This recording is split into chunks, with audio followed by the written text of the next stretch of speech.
ചില ആളുകൾക്ക് ആ മോഡുലേഷനിൽ തന്നെ പറഞ്ഞു കൊടുക്കണം, ചിലർക്ക് മോഡുലേറ്റ് ചെയ്ത് പറഞ്ഞു കൊടുക്കാൻ പാടില്ല.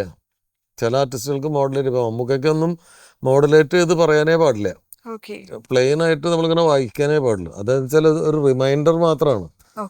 പുള്ളി ഡയലോഗ് പഠിച്ചിട്ടുണ്ടാവും, പുള്ളി ആ ഡയലോഗ് വെച്ച് പറയും. പക്ഷെ എന്തെങ്കിലും എവിടെയെങ്കിലും വലിയ ലെങ്തി ഡയലോഗൊക്കെ ആണെങ്കിൽ, എന്തെങ്കിലും മറന്നു പോവുകയാണെങ്കിൽ മാത്രം ഒരു ടച്ച് ചെയ്യാൻ വേണ്ടിയിട്ടാണ്. അപ്പോൾ നമ്മൾ മോഡുലേറ്റ് ചെയ്ത് കഴിഞ്ഞാൽ പുള്ളിയുടെ മോഡുലേഷനെ അത് ബാധിക്കും. നമ്മൾ നമ്മളുടെ ഇഷ്ടത്തിന് മോഡുലേറ്റ് ചെയ്ത് കഴിഞ്ഞാൽ അത് പുള്ളിനെ ഡിസ്റ്റർബ് ചെയ്യും, മിസ്ഗൈഡ് ചെയ്യുകയും ചെയ്യുമല്ലോ. അപ്പോൾ അതുകൊണ്ട് ചില ആൾക്കാർക്ക് അങ്ങനെ, അതേസമയം ചില ആൾക്കാർ നീ മോഡുലേറ്റ് ചെയ്തിട്ട് തന്നെ പറഞ്ഞോളാൻ പറയാം, അതിൻ്റെ ഒരു ടൈമിങ് കിട്ടാൻ വേണ്ടിയിട്ട്. അന്നപ്പോ ഒത്തിരി അസിസ്റ്റൻസും അസോസിയേറ്റ്സും അല്ലേ, ക്ലറിക്കൽ വർക്കുകൾ പോലെ. അന്ന് ക്ലറിക്കൽ വർക്ക് ഒരുപാട് ഉണ്ടായിരുന്നു. കാരണം ഇപ്പോൾ ഷൂട്ടിംഗ് സമയത്ത് ആണെങ്കിൽ തന്നെ ഇന്നത്തെ മാതിരി മോണിറ്ററൊന്നുമില്ല. നമ്മൾ തന്നെ ഒരു അസോസിയേറ്റ് പ്രോംപ്റ്റ് ചെയ്യും.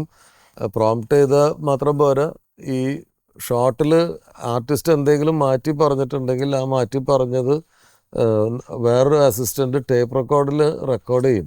ഈ ക്യാമറയുടെ ഫ്രെയിമിൽ വരാതെ ടേപ്പ് റെക്കോർഡ് കൈ പിടിച്ചിരുന്നിട്ട് റെക്കോർഡ് ചെയ്യും. എന്നിട്ട് രാത്രി റൂമിൽ പോയിട്ട് ഈ ടേപ്പ് കേട്ടിട്ട് ഇതിൽ മാറ്റി പറഞ്ഞിട്ടുള്ള എന്താണെന്നുള്ളത് എഴുതി വയ്ക്കണം. കാരണം പൈലറ്റ് ട്രാക്കൊന്നുമില്ല.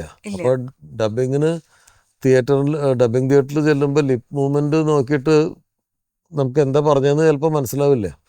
അപ്പോൾ ഇത് കറക്റ്റ് ചെയ്യണം രാത്രി റൂമിൽ പോയിട്ട്. അപ്പോൾ അസോസിയേറ്റ്സിനൊക്കെ അന്ന് രാത്രിയൊന്നും ഉറക്കല്ലേ.